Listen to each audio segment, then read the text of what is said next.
Bulgur Pilaf, Middle Eastern style, a savory, super delicious, and super nutritious side dish.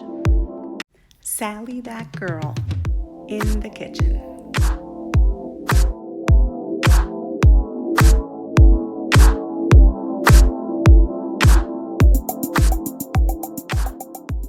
Hi everyone, and welcome to another episode of Sally that girl in the kitchen. In today's episode, I'm going to teach you how to make Bulgur Pilaf Mediterranean style. So this is a dish that's usually served in Mediterranean countries, Mediterranean restaurants, and it's super yummy.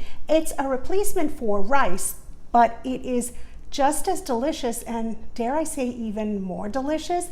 It's going to be yummy because we're going to add some onions that we're going to cook in some olive oil. It's going to have a touch of tomato, some spices, and it's the perfect side dish. So you can go vegan with this and use a vegetable broth instead of the chicken broth that I'm going to be using, or you can use water, of course, or you can make it the way I'm making it with that delicious chicken broth that's going to really flavor the bulgur, and it's perfect as a side dish. If you're going vegan, you can serve it with some grilled tofu or some yummy eggplants, or of course you can serve it as a side for grilled meats, chicken, fish. Really, it goes great with everything, and it's super delicious and super nutritious. High in folate, high in protein, high in fiber, but high in flavor. So I am super excited to teach you how to make this. So let's not wait another second, and let's get started. For today's recipe, you will need half of a medium-sized yellow onion, 2 tablespoons of extra virgin olive oil, 2 cloves of garlic, 3 tablespoons of tomato paste, 4 cups of chicken broth, a half a teaspoon of salt, a quarter teaspoon of ground black pepper, 3/4 of a teaspoon of onion powder, a half a teaspoon of garlic powder, a half a cup of tomato sauce, and 2 cups of coarse bulgur. You can usually order this online, or you can pick it up at kosher supermarkets or Middle Eastern stores. It's very common in the Middle East, and it's not too difficult to find, and it's well worth it. And for those of you not familiar with bulgur, it's a whole grain wheat berry commonly used in tabbouleh. You will also need a couple of wet measuring cups, a cutting board and a knife, a fork, some dry measuring cups, some measuring spoons, a wooden or silicone spatula, and a medium-sized pot with a lid. So I'm going to show you up close. This is the bulgur that I'm using. It almost resembles the texture of turbinado sugar in the raw.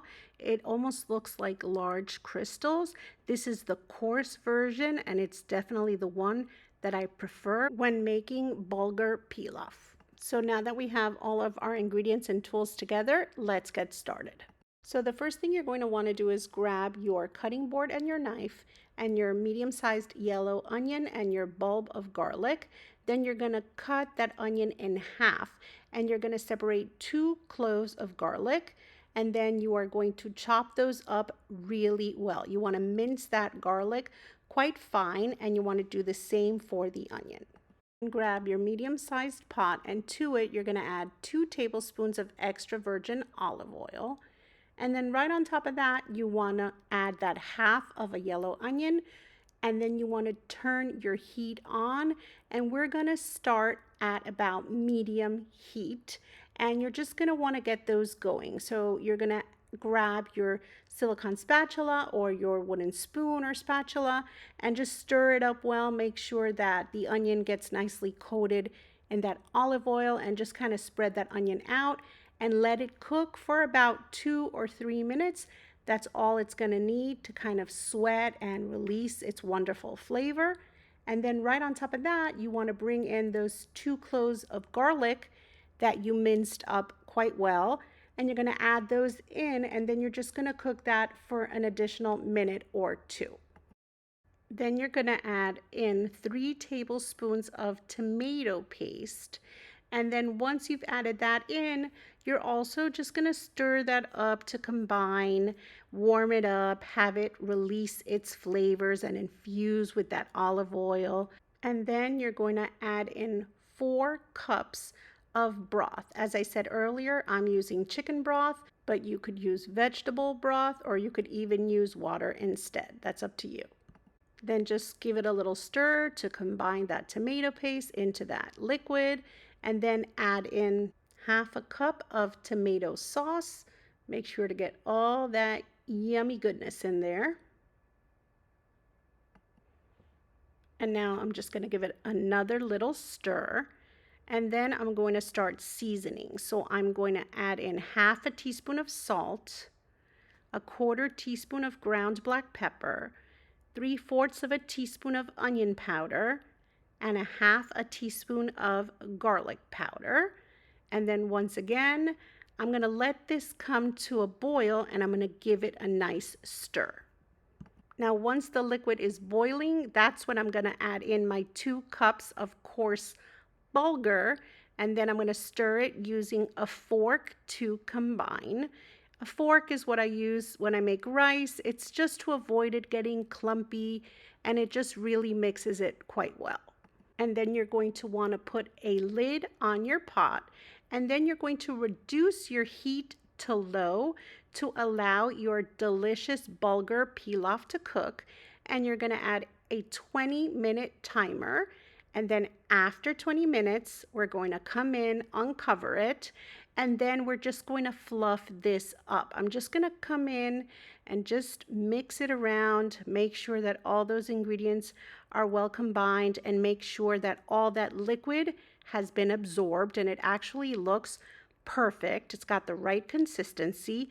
And then I'm just going to turn my heat off. That was so easy. 20 minutes is all it took. And then I'm going to take it off the heat, and my beautiful bulgur pilaf is ready to be served. Look at that gorgeous color, and it is infused with those onions, that garlic, that olive oil, the tomato. It's just such a yummy side dish. It's absolutely perfect. So I'm just going to serve it on a serving plate while it's still nice and hot. I like it nice and steamy. And then this is ready to be taken over to your table to serve with your favorite side dish. As I said, you could make this vegan friendly, or you could serve it with your favorite grilled meat. It's perfect with grilled chicken, with grilled meat, with grilled fish, with pretty much anything you can think of. It's a savory, yummy, easy, and super healthy and nutritious side. And it's just so tasty. It's similar to rice, but it's so much more nutritious, even more nutritious than brown rice. And I promise you, it's super tasty. Look at how beautiful it looks. It is perfect. It just came together so easily, and it even almost has that texture of rice, but it's much more nutritious. So good. And forget the nutritious part. It is delicious. It really is super yummy, and it's different than the same old rice. We're shaking things up with something yummy and super delicious. So how yummy does this Mediterranean style bulgur pilaf look? I told you it was going to be super yummy, and it's really just an amazing side dish that'll go great with everything. It's super nutritious, and it's just warm and inviting, and just overall super yummy. Trust me. No, better yet, don't trust me. You're going to have to try to make this recipe yourself. And of course, if you've enjoyed today's recipe, don't forget to give it a like, to share it with your friends, to write a sweet comment. I really appreciate when you do that, so thank you so very much. And of course, if you're not subscribed to Sally That Girl in the Kitchen here on YouTube, be sure to subscribe and to touch that little notification bell so you don't miss out on any of my recipes. I've put up hundreds of videos at this point, and I'm constantly putting out more, so be sure to check those out. travel over to the video tab or the playlist tab, and you can check out tons of yummy recipes. And if you're not following me on social media, be sure to follow Sally That Girl in the Kitchen on Facebook, Instagram, and on Pinterest.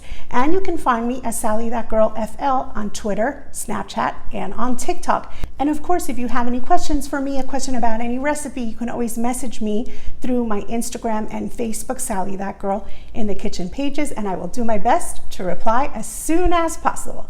So once again, thank you so much for watching. I'll see you next time. Sally That Girl in the Kitchen.